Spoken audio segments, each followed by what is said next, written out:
3秒钟，你可以想象吗？就在雪隆区繁华的都市附近，靠近巴生港的地方，就有这么一个地方，它没有汽车，也没有高楼，房屋建在木板上，居民靠木板路和船只出行。猜到了吗？哎，这就是吉胆岛，也就是我们今天的主角啊。走了。996啊，船的号码。啊，到这里看到有2种船吧，其实我知道还有私人的，所以差不多至少有3种。一种是大船，但会开得慢一点，来回20块钱，相对便宜一些。我觉得它会不稳定一点。船都是5点半结束回来，1个小时一班。我们正好看到有一个马上要开了，行吧，就做了一个决定，去做更快的、更小的那个船，那个单程是12块。估计它也是代理吧，我也不懂价格是不是最优的。Anyway， 反正马上开我们就上。回来的话要在码头再来买车票啊。但那个船的号码有点不吉利啊，这个刚才他们跟我说是996号，996。在岸边的船还蛮多的，你看。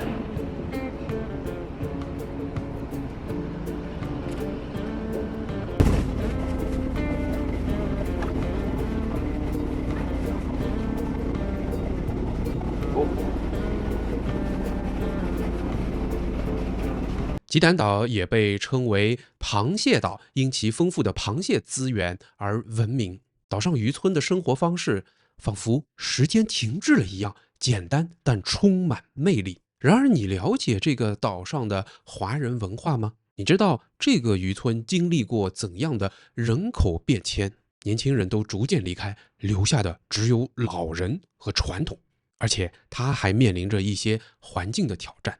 为什么吉胆岛如此独特？在它螃蟹岛知名的背后，藏着一些怎样的故事？为什么这么多大岛上的居民愿意放下城市的喧嚣和便利的生活，来岛上一探究竟，游客又络绎不绝呢？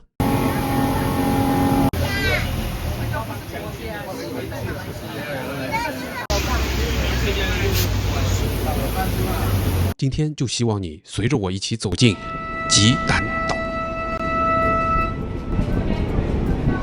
来，这就到普劳根岛，吉丹岛，船上是没有，好像暂时没信号吧，也没有汽车，但我远远就看到有租赁自己脚车，哇，看到什么？那边还有个蟹可能。哪里啊？哎，对。哦，对，就我们上海人说那个叫螃旗啊。当初他说那边也是福建人、潮州人比较多，他们最早是怎么想到就生活到岛上去的？那时候，也没有快艇，应该。那时候说到很久以前，1863年，186多年的时候，其实刚刚这个岛是没有人住的，那时候是没有人住的，但是有很多螃蟹。当时是有3个海南人，他们从巴生港口3板摇3板摇到这个岛上去捉螃蟹来卖，他们是隔天一次。早上去晚上回去做螃蟹来卖的。日子久了之后，他们就觉得这个路途很遥远，他们就想说为了省时间，不如就住在上面。他们就砍了一些红木，因为那边主要是红木比较多，就砍了一些红木，就开始建造一些亚大屋，叶子盖着屋顶，就暂时住在那边。那这样一来一往的，就开始他们也买一些东西过去这个岛上，要有一些生活用，再回来就卖螃蟹。过后就有一些福建人、潮州人就跟着来了。就在1875年左右，这里开始他们就开始搭建屋子了。过后来的比较多的人就是潮州人，开始是因为捕螃蟹而来的。那吉胆岛这个名字就是螃蟹岛的意思，档蟹就是螃蟹。那现在你看，你有注意到退潮过后，它在海面上还是很多小螃蟹跑出来，很小的那种。对，那就1883年开始有村落的出现了，基本是以华人为主，对吗？对，大部分都是华人。现在我也发现有很多外劳，因为外劳帮忙工作，捕鱼、打鲤鱼棚这些。那边吉胆岛另外旁边还有一个岛叫做5条港，你有印象吗？当你的船，我看到那个船的路线有写的。5条港主要是福建人为主，而且是同安的。岛是更大吗？还是差不多？比较小，更小一些。这个吉胆岛比较大一些，潮州人很多。这条路还是很热闹的啊。刚刚到吉胆岛，门口呢有一些建这个电动车的单位，然后再走进来，哎，这有很多小吃的店了。其实真不知道这后面会逛成什么样子，会看到什么，发生什么。我只知道上回听雪梅姐说，哎，上面有很多华人的屋子，他们住在这里很久，但装修一新，门已经关闭了，没有什么人了。现在啊，我倒是蛮想去看一下的。到了岛上走进来，看到都是陆地，就完全已经忘记了这是一个岛，边上有海，就发现哎还挺新奇的啊。有可能因为这里也没有开车的道啊，都是电动车、摩托车，摩托车好像都没有哎，因为是没有油站的关系吗？还有脚车啊，所以它的路也不太一样了，窄窄的，别有一番风味。那就让我们来看看今天会发生什么，会看到什么有趣的东西，带大家一起来看一下。我要拍一下这个海南会馆，我觉得这个还是挺有历史的。我觉得，你看这里的生活气息。我们雪龙吃到的螃蟹都是那边捕捞的吗？还是没有都是啦，还有瓜拉斯兰哦，不要忘记。对，这个岛曾经有2次的大火灾。这个有意思吗？他的意思就是，他本来就是没有什么的规划的，但是因为大火在1967年还是65年的时候，一场大火灾就烧了180间的房屋，烧毁了之后，政府开始就去规划这些店铺怎么样摆，怎么样摆，所以你现在看到的规模就是从那场大火灾开始，一直到1972年又再来一场大火灾。那这个大火灾就促使到这些居民去成立自己的消防部门的，对，不容易的一个海岛。说到分别，疫情前跟疫情后，我再去了，倒是没有太大的分别。对，那这个岛对你们来说，它意味着什么？就你们对它的印象和标签是什么样的？度假的地方，吃海鲜的地方。就这样一个和其他吃海鲜地方有什么不一样？比如和瓜拉斯朗那些地方会有些什么不同 ？Port Dickson， 因为主要还是有坐船的过程，对，20多分钟。那之前我去的时候，他们还有那种木头船，我们就在港口嘛，那个码头，那你一下码头，我们还要换另外一种船的木头船，对，大大的木头做的，就到港尾去，因为我的前辈就在港尾那边住。那一段过程就是有真的是出海。吃海鲜的感觉，那你跟瓜拉斯兰驾车到那海边海滩不一样的 feel 了。岛上的这些居民，他们住的房子，他们的生活，在你大岛的人过去看起来有什么不同吗？不同，还好啦，还好啦，只是说我比较不那么的开心的来说啦，在那边的人其实是很多都不太友善的。怎么讲呢？会不会得罪人？就说不会，你顶多得罪几千个人，没事的。9000个人得罪了几千个人，我也不知道，不懂有多少个。主要很多都是没有太多的笑容。我觉得最怕的一件事情就是，当我走在路上的时候，突然间后面就会有哔，就是因为他无声无息的电车来到你后面才哔哔这样子，又被吓了，在哪里又突然那一声，这个让我会觉得很不太亲善的一个表现。那因为他们的习惯是这样，他们常常在里面活动，他们懂得后面有车子来了，前面会怎么样，但是我们游客是不知道的。那我们就很开心拍照，突然间砰砰，感觉不是很好。那如果说到他们，像我的前辈，我就以他为本来讲一下，你只要跟他们熟了，那他们就很多话跟你聊的。会有些什么可以聊？什么都聊，家庭、身体啊。以前他们最喜欢说他们以前的在海岛上的生活是怎么样的，小时候怎么跑去过家、船户这样子的一些生活，他们这些都会聊。但是如果你是在街上，你普遍上遇到一个人，有时你跟他笑打招呼，他是奇怪，你觉得对吧？因为它是一个岛，我觉得你看它内部，我的观察是，路就很窄了，每一个屋子它的篱笆也是很低的，好像也不需要防什么，因为里面也不用停车，所以前缘也是比较小的。Wilson 看了以后还开玩笑说，这里如果有个小偷根本就逃不出去，那所以大家也不需要怎么样提防，是不是？他们自己就形成了一个小小的社会，自己是一个非常熟人的社会。我发现也对啊，因为大家不需要门口有很多的停车位，是吧？所以庭院是这样小小很别致，因为它放一些脚车、电动车就好了，这是不一样的风貌哎。但是你看这个屋子的前庭就显得还是很亮，这个光照也很好，采光是非常不错。是，其实真的是不需要防。那他们比较得意的小时候让他们很向往的生活是什么？我碰到的一个 auntie， 她也说，这就是我们小时候一直生活玩的地方，但没有细聊。我不知道让她回忆的哪些是会让他感到很值得回忆的。他们可以过家过户吃个饭就回来了。你知道去别人家聊聊天，玩玩，人家开饭了，那你就坐在那边吃饭，就不用回家吃饭。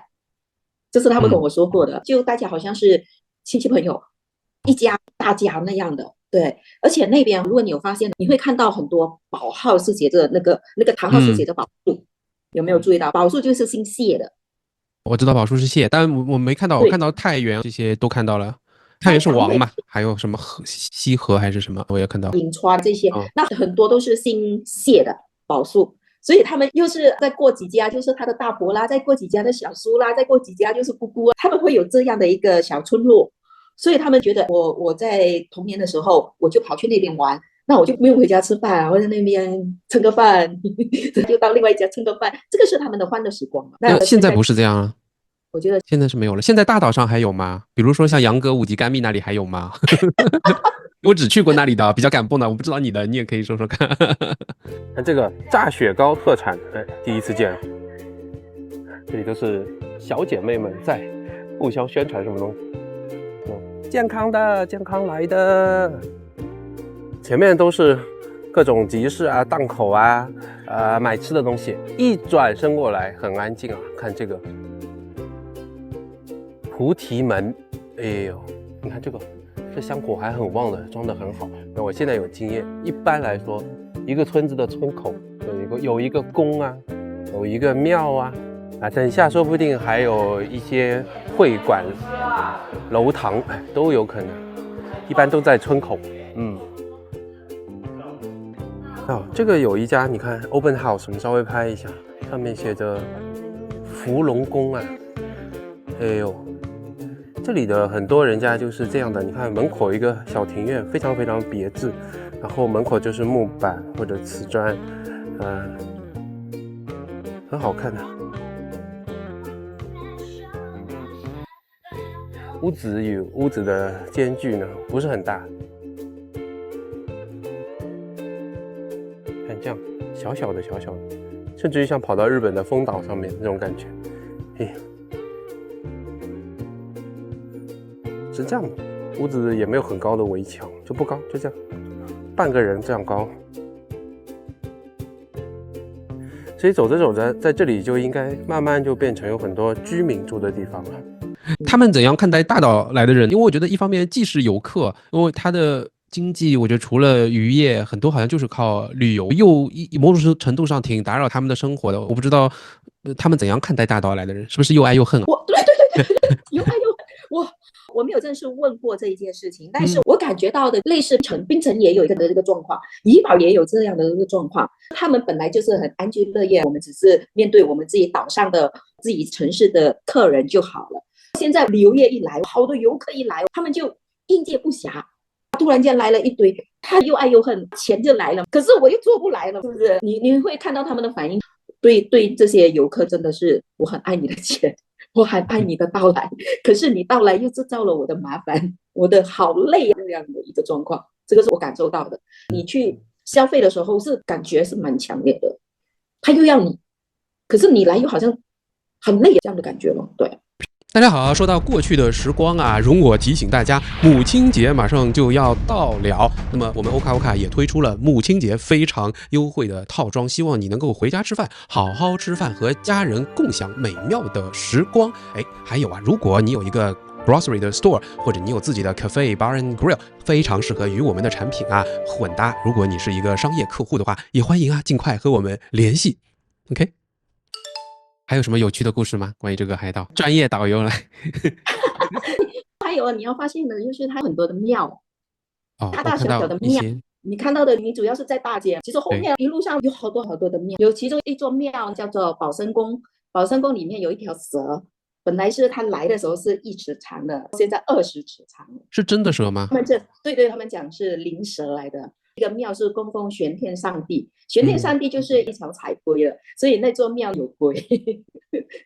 难怪我在不是很里边的地方，路口有一个红房子，门口一个祖母和一个小孩子，他也都穿着红的衣服，说进来喝凉茶看乌龟。我想说嘛，就叫我们看乌龟，这乌龟有什么好看？可能和你讲的这个庙和它的传说是有关系的。肯定会有妈祖庙咯。哦，就是渔夫出门出海的时候要拜拜的，所以一路上就会看到有这些庙宇，就感觉真的是一个，你说来这个海岛看什么，其实就是看这些华人的文化。哦，其实还有一个我是看过一次的，出兵的仪式。你说那个棺木是怎么运出去？好有趣哦！是不是某种棺木就是做成像船一样的船棺这种？是不是？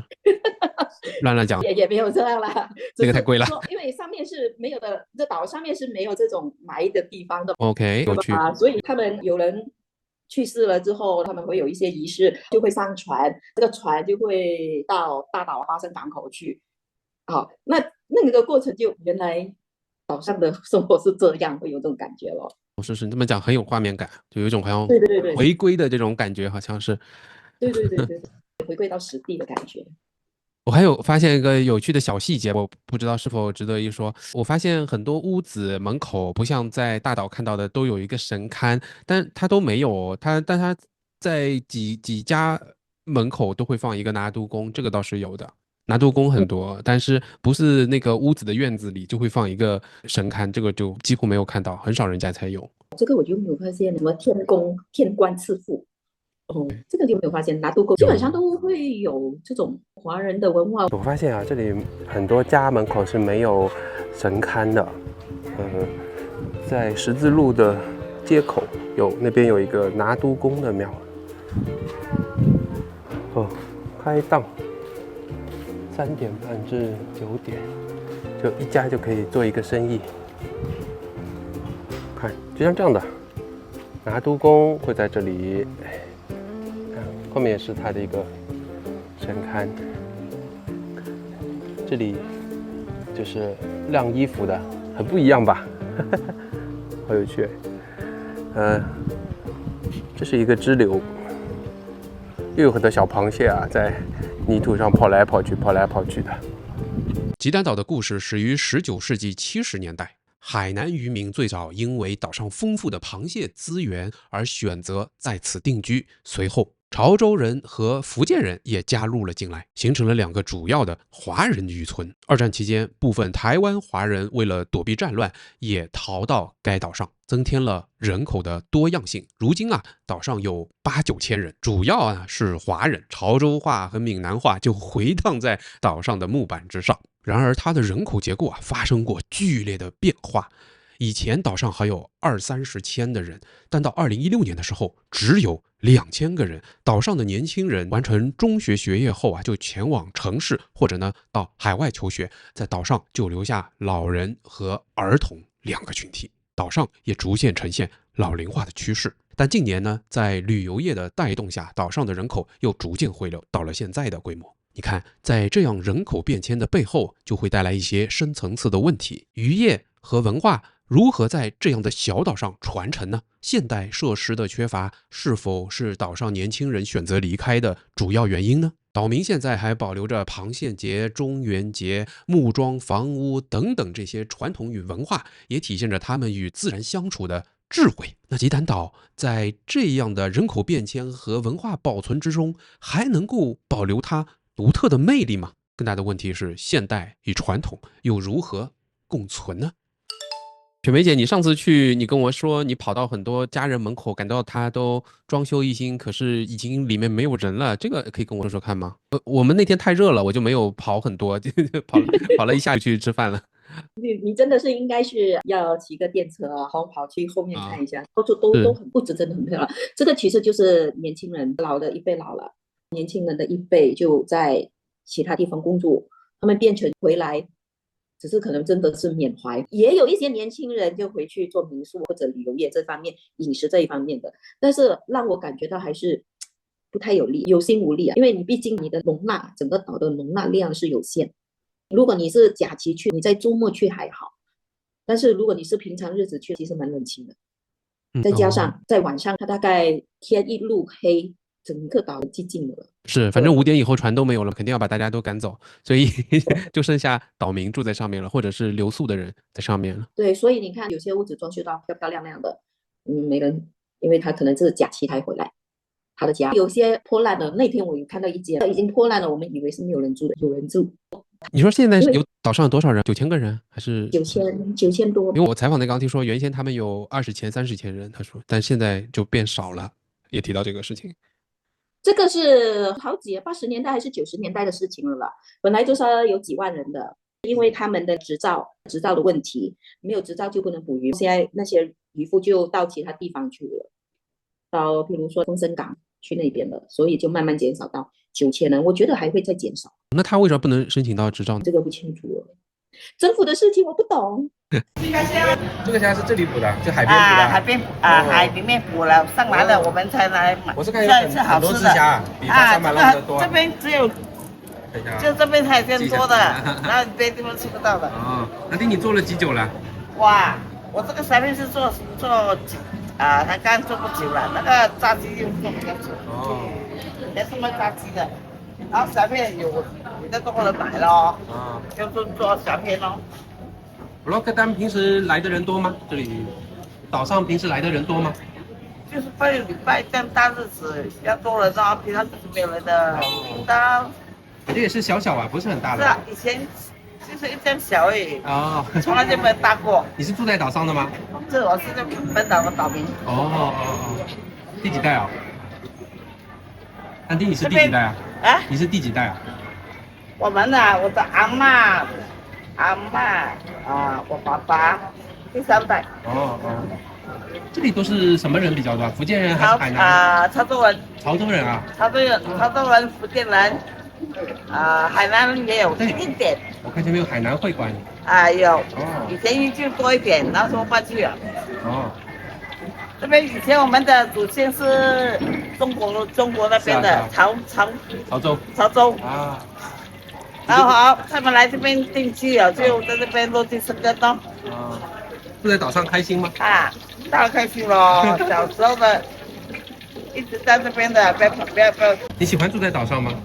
喜欢。我们这边习惯了啦，小时候长到大。我听说很多华人房子装修了一下，但是里面也没有什么人，小孩都已经走掉了，然后很多老人也不住这里了，是吗？这边没有工作，除了捕鱼之外，没有工作。都是做一些小生意，对吧？小生意是做一点小贩这样子，没有了。然后年轻的都要去外面去打工咯。然后在外面做工了，做了有屋子房子了啊。就在那边定居咯，因为他做工在那边嘛。不然就要搬去哦，去绑生住哦。不要在那边住了，那父母就接上去了。那本岛的人一直少哦。是啊，人越来越少吗？对，全部年轻人全部去外面了。你觉得可惜吗？人越来越少。当然会咯。我们小时候，以前那时候20-30千人呐。现在呢？30千了。只有1/10了。是啊。哇哦。不过那时候是10年前了，20-30年前了。小孩子都到新年才回来是吧？是啊。烧的好吃。烧好吃，东西全部是烧的，夏季是烧的。你就开一个档吗？还会做点什么其他生意吗？没有啊，开一个档都做到整天了啊，还能够开什么生意？没有了。以前我爸爸有做。爸爸在说是卖猪肉的。那个过世了。那这边猪肉都是从外面再做的。我们从做出来的就贵咯，不能做，我们这些东西贵，因为我们要做成来了，我们还要叫人家去载呢。对。运输费全部我们出的啦。这里不是岛上可以养猪吗？以前有养一点点猪啦，没有啦，也是这边拿来这边了养几天就杀掉。以前的猪不是用机器砍的，是人工的那就杀猪的，我爸爸是杀猪的。很好嘛。哇，那时候生意很好。我得给你10块钱，不用找了。可以。谢谢你祝你生意兴隆。对。生意兴隆。他们有在上面做什么海岛节，那有一些义工会过去帮他们打捞垃圾啦，或者是整理一下这些桥，这些外观是有的，但是也就是持续不久的东西。最主要是岛民你自己看到的就是卫生的问题，你看那个海垃圾，对，这个是你问我怎么会有那么多垃圾，这个就是他们的生活习惯。以前没有义工过来的时候更多，你会哦，看到谁家的自行车、脚踏车，我们叫脚踏车，脚踏车也有，摩托车也有，就在海水上面。现在还是有义工在帮忙做环保的吗？你的意思是？好像有1年1度还是2年1度，他们有做海岛节的。所谓海嗯，岛节，就是在上面有一些文化活动。雪梅，我知道你上一次也去了吉丹岛，你是嗯，什么机会要跑去玩？你是大马人，又生活在雪隆，去这个吉丹岛对你来说很稀奇吗？上一个最近去的就是因为有工作，我在上面拍戏，去哦，了个3天2夜。对，如果说之前去，就是纯粹的就想说吹吹海风，吃吃海鲜，感受一下海岛，就这么靠近，因为靠近吉隆坡嘛，你1个小时车程加过去，坐个快艇吹个海风，其实是蛮惬意的。非就是一常感性个对，就是这样跟着2个朋友这样过去，就吹吹风，哦，就这样就这样吃个海鲜，子而已吗？对，有一种疗愈哦，的感觉。对对对，会有的。这是不是大马人比较常见的一种休息的方式啊？我觉得是吧？你不是啊马来西亚人，不是到海边去就是上山了。Is it only in here？就是住在海边就地取材。等下就变江鱼仔。这家市口最好，也非常热闹，就在这里吧。这是本地螃蟹，叫什么？金河茶餐室。走走走。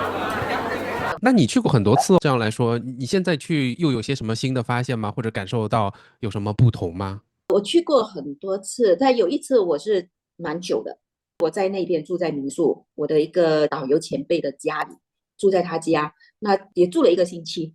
对，我那一个星时候期，对对，疫情前感受就比较难忘一点，因为我想吃一些青菜，我想吃青菜。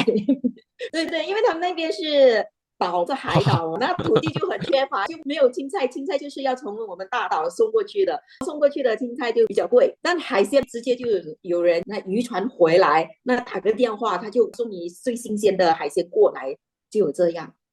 那个海岛给我的感觉就是跟我们陆地上的生活有一点分别，就好像有点我可以去体验感满满，就不同的一种生活方式。对，那个是疫情前。我在那边采访了一个 auntie，我就不知道怎么跟他形容过来的人是什么。你刚才用的话是说叫大岛，后面又换了一个词，我很想跟他说内陆，我想不对，这个是用来形容中国的中国大陆了，所以我就说，我又问他说，你们怎么叫雪隆？他们那片地方我都不知道怎么跟他讲，他还以为我刚来，他说雪隆、吉隆坡在里面，什么我们是岛民，我就你们怎么会站在他们的视角怎么形容你们这一边大岛？哦，那倒挺公平的，大家都是岛，只不过你小我大，所以你叫大岛是吧？对对对对对对对。这个对我又产生了很多再去几次的这种兴趣。我建议你来个3天2夜。好的，而且不带小孩比较好。好吃吗？很有虾味啊，比我们在巴沙马上买到的都要好吃，我觉得。你的那个虾都是意思意思，这虾是一个个好对大。，而且这个面粉也是又有韧劲又脆。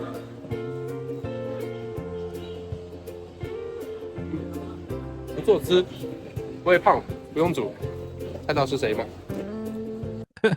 小孩小，现在也还好了，网络信号还蛮强的。如果信号不强，就别带小孩，因为基本上其实你在晚上没有什么活动的。但是我觉得自己的心态，你自己慢慢的去走。如果遇到15月圆的时候，其实画面是蛮漂亮、蛮温馨的。再来，其实上到去岛上是你会觉得时间慢下来了。好，我以后再过去保养，让时间慢下来，再去体对对对，会一下。 2天起码来个2天1夜，坐个电车去逛逛。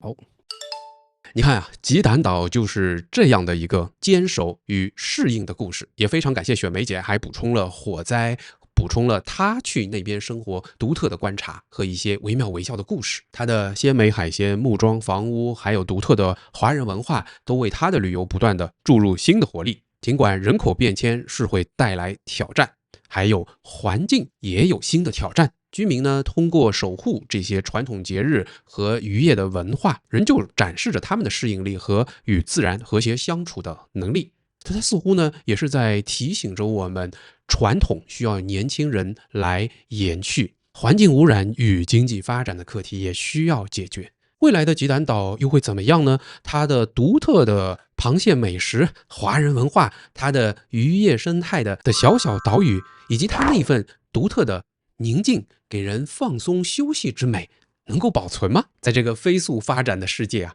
我们拭目以待。这个答案就留给你我在评论区点赞之后啊回答。最后我很想问你一个问题啊，你知道螃蟹为什么是一种最讲礼貌的动物吗？因为谢谢，拜拜。